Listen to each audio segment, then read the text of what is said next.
your ability to focus can determine your ability to succeed.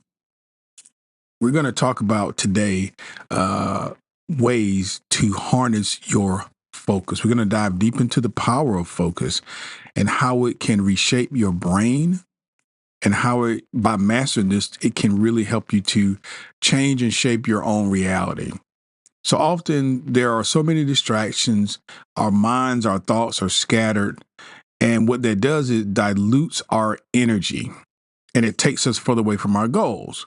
But by learning to control your focus, you can align your thoughts, you can focus your energy, your intentions, and your actions could actually make such an extraordinary change and end goal in terms of your results that you're trying to get.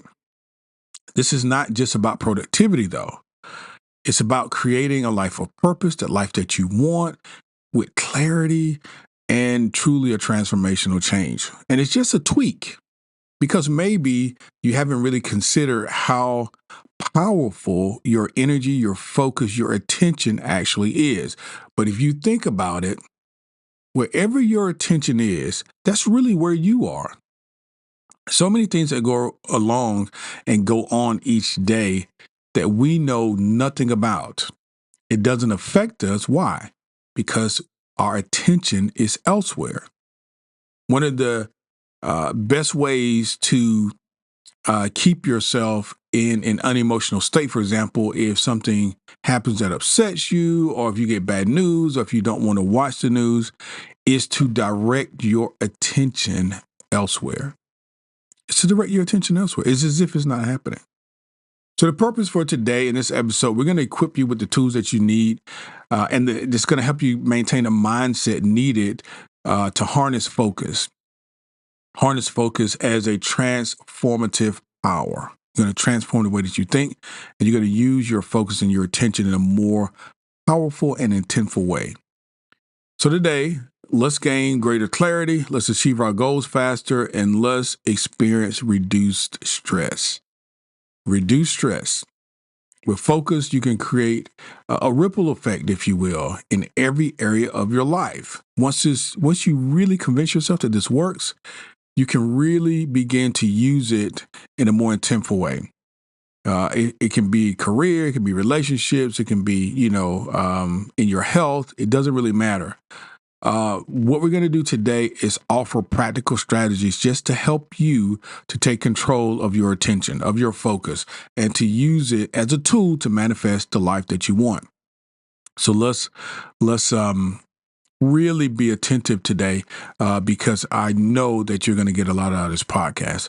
Before we get going, let me welcome everyone in, particularly those who are new to Rethink. Thank you guys so much for checking us out today. I really appreciate you taking the time to listen to the podcast. We do not take you for granted. Please go ahead and subscribe to the podcast so you don't forget who we are and where you found us, where we are. Old timers, thank you guys so much for hanging out with me and being a part of the podcast. Again, I'm going to ask all of you to please continue to like, share, and subscribe. Like, share, subscribe, and comment, particularly if you're over on YouTube. And also, continue to share our content with a family member, a loved one, a friend, or associate. I would be very, very grateful if you continue to do that. Don't forget to check out our show notes, please, because we do have links there. One link that can take you to multiple locations, depending on what it is you want to do. And this week, we are refining and finally completing our Patreon offers. I'm really excited because we're going to offer some really fun things to our Patreon members. We're updating that. So that's going to be in our link tree here shortly. But we have our gratitude journal. We have digital downloads. We have access to our website where you can buy, the gratitude journal from there if you like. There are a number of things, but make sure you always check out the show notes because that's where all the goodies are. All right, guys, let's jump into it. What are some key takeaways for today? We're talking about your ability to focus, and I really want you to hear this. You are where your attention is. So many times we've talked examples about finding your keys, seeing the car that you like or you're trying to purchase or that you want to drive. those things are happening not because of happenstance, but it's how your brain works. Our last episode, if you did not hear it, how your brain works, you need to listen to that episode. And we're going further today talking about keeping the ability to maintain and focus where you want to focus. Your attention is really you. Your consciousness is focused on one particular thing at one particular time, and that is where you are. So wherever your attention is, that's where you are. Think about it that way. So here's some key takeaways. Number one, focus changes your brain. Focus changes your brain. How? Well, neuroplasticity. We've talked about that before on the podcast. The brain's ability to adapt. It means that focus strengthens neural pathways associated with the behaviors that you repeat. So when you continually repeat a behavior, good or bad, up or down, doesn't matter, your brain begins to formulate these pathways. Here's an example. If you focus on gratitude, then the brain forms stronger connection in positive thoughts, enhancing mental well-being and resilience. But it has to be consistent to do it repeatedly. It's number one. Number two, focus aligns actions with our goals. Focus aligns actions with our goals. What you focus on expands. You heard me say here a number of times, where your focus goes, your energy flows.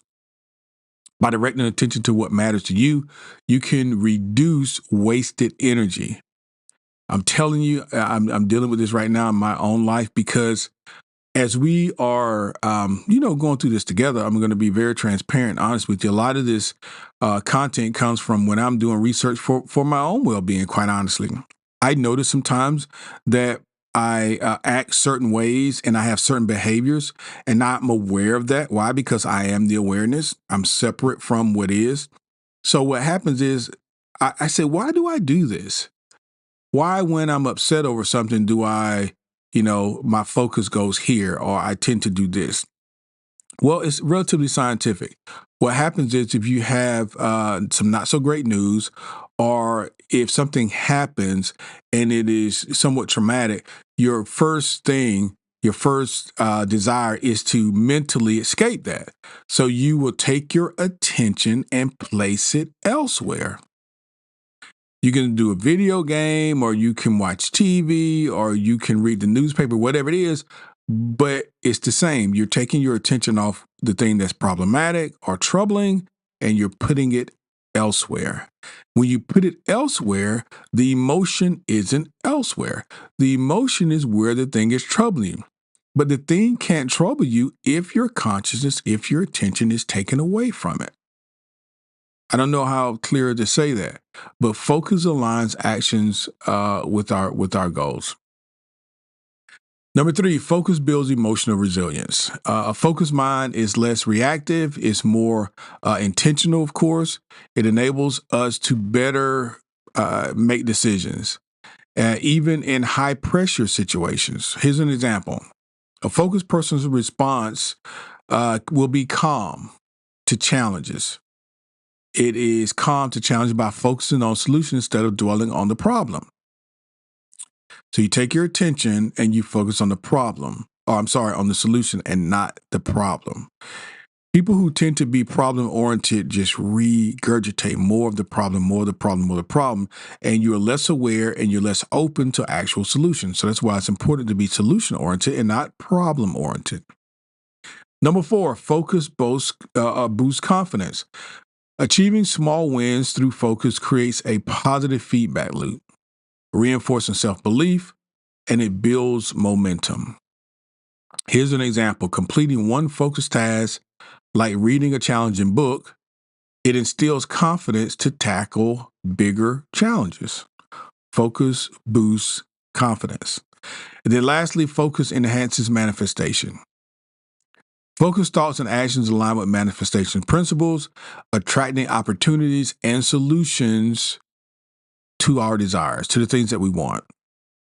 Here's an example. If you visualize your dream job every day, a couple times a day, doesn't matter when, where, how small, how big, You can take aligned actions that can lead you to unexpected opportunities. But it's because you're focused on it and you're attracting and you're drawing that thing to you. Those are the takeaways from today. We're going to get into some practices. How do we do this? What is the best case scenarios as it relates to our practices? What are some things that we can do and build into our daily lifestyle, if you will, to ensure that we are doing the things that are going to really assist us as it relates to focus? Well, I'm glad you asked, because not only am I going to give you daily practices, we also have a digital access piece. It's through Google Drive or Google Sheets, where there's a 7-day focus challenge. There's a 7-day focus challenge for you to actually test out these theories to see if they actually work and do they work for you. We always do that here. We want to make sure it works for you. So let's start with day number 1, or at least in terms of daily practices, day number 1. The first things first, what do we want? What is it that we want? Let's set an intention. Set a daily intention. How do we do this? Each morning, we're going to write down one clear intention for the day. 1. Here's an example. Complete my client proposal. Let's say you've been writing a proposal and you don't have it done yet. Or practice gratitude during conversations. Whatever your goal is, whatever your intention is, write it down. If your goal is better health, write it down. If you want to drink a certain number of glasses of water every day, write it down. Number 2, focus sprints. We talked about the Pomodoro method on this podcast before.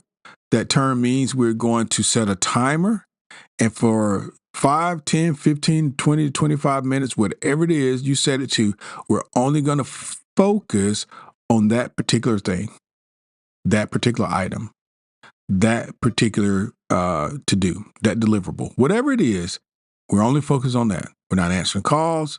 We're not reading email. We're focused on that particular thing. So if it is completing your client proposal, you got 25 clean, free minutes to simply do one thing. And you'd be surprised at how much you can get done when you're not focused on but one thing at a time. The third thing is mindful transitions.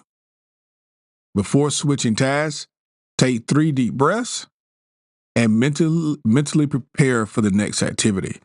Mentally change shifts. Know that you're moving into a different place.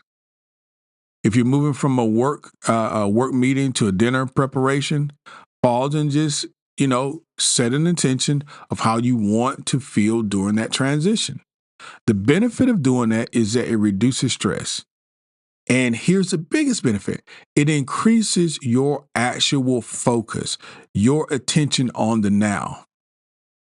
When you stop between activities and you take those 3 deep breaths, you are reminding yourself to refocus, to reshift, and to be in the present moment, in the now. Number 4 is visual focus practice. Spend 5 minutes daily visualizing. We already do a lot of that. We talk about that as part of the ingredient for success on the podcast all the time. We talk about using visualization to achieve our goals, to get the things that we want. And in this case, no different. Spend 5 minutes or so each day visualizing your goal and imagining the steps that it takes to achieve it. The benefit of doing this is that it strengthens your belief in your ability to achieve, to actually get the things that you want, and aligns with the actions, in terms of your goals. And the last thing is digital detox. Digital detox. Turn off all your devices, notifications, close your laptops, and engage in deep work. Connect with loved ones or meditate. But whatever it is that you do, turn off the external, the devices. You can use this time to journal about your progress, which is great because progress is meditative, or at least it is for me. And then just enjoy a quiet walk maybe, because that's meditative as well. And during these times when you're journaling or when you're walking, you'd be surprised the revelations, that still small voice brings to you in those quiet times. Why? Because you've made space, you are intentional, you've made space to hear, to listen. Everything else is done to the side for the time being. The benefit of doing this is that it creates mental clarity. And mental clarity is one of those scarce commodities, unfortunately, these days, because so many people have succumbed to social media, news media, the different things that we're tasked with at work and, performing our duties, that there's very little time for themselves. And they're busy in their lives doing for others, and there's very little mental clarity about what they want for themselves. So much so that probably if you ask the majority of people, they wouldn't really know what they wanted for themselves. But the benefit of this is it creates mental clarity and it reduces overwhelm and stress from constant notifications. All right, those were the takeaways. Those were the daily practices. Now, there is a 7-day focus I alluded to earlier. I'm going to run through it really quick. But what you're going to need to do is go down into the show notes, into the comments, or the description based on wherever you're listening to us from. And we'll have a link there, and you'll go out. It'll be a Google Drive or a Google Sheet, and you will see that the spreadsheets are there, and the instructions will be there as well. Day 1, we're going to define our distractions. What's distracting you? Write down the 5 things that pull your attention the most each day. You know what they are. You know exactly what they are. Social media, email, phone calls from my spouse, phone calls from my mom, my dad, whoever. And we're going to create strategies to minimize those things. Day number 2, we're going to set up 3 priorities. There are to identify your top 3 goals for the day.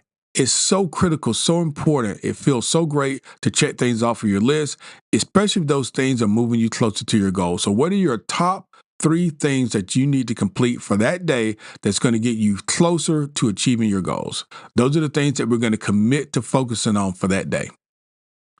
Day 3, use focus sprints. Apply the Pomodoro technique method. We're going to list, maybe we'll give you one of those links to the apps because there are a number of Pomodoros out there. You can use those to help you to, stay on track. And basically what it's going to do is be a timer for you. Day 4 is visualize success. This is our quiet time. It's the time that we're going to spend a few minutes, maybe 10 minutes or so, visualizing our specific goal. What do we want to achieve here? What are we trying to do? And what do we want to get out of it? We need to have some quiet time so we can visualize. You got to see it here first before it materializes into the physical. And then day 5, we're going to practice mindful transitions. We're going to pause and breathe deeply when we move from task to task. When we move from task to keep ourselves in the present moment, we're going to pause and we're going to breathe deeply for 3 breaths so that we transition cleanly from one task to the next. We're not going to try any multitasking. Day 6, reflection. We're going to journal. Reflect on your week's progress. What went good? What didn't feel great? What worked? What didn't? What distracted you? What didn't distract you? Is any of this feeling different to you? How do you feel about the moments of focus? We're going to write that stuff down. And on our last day, day 7, we're going to celebrate wins. We're going to write down the things we accomplished for that week. We're going to reward ourselves by staying committed to this task and to this challenge. And Monday comes, we're going to start all over again with another 7-day challenge. And this becomes your modus operandi. After a while, it will become second nature. This is how you will operate. Because why? You will begin to see results. You'll want to continue to see results, and you'll keep using this method. Like I said, I'm going to put this link in the comments so you'll be able to link out to this particular spreadsheet. I do want your feedback on this. This is something that we're going to be putting into our new course that's going to be coming out soon, and I'll let you know more about that later as well. But I want you guys to really take advantage of this. I really believe this can help you. This can begin to transform the way that you operate. And when you transform the way that you think, you can be transformative in the results that you obtain. Been my pleasure as always to hang out with you today. Thank you so much for being here on Rethink. I trust you've learned something. I will ask you still, though, please listen to the podcast over again. You're going to hear something different the second time around. And don't forget to subscribe and share and all that good stuff here. I really do appreciate you guys. Thank you so much. And come back and check us out again tomorrow. I'll see you then. Thanks.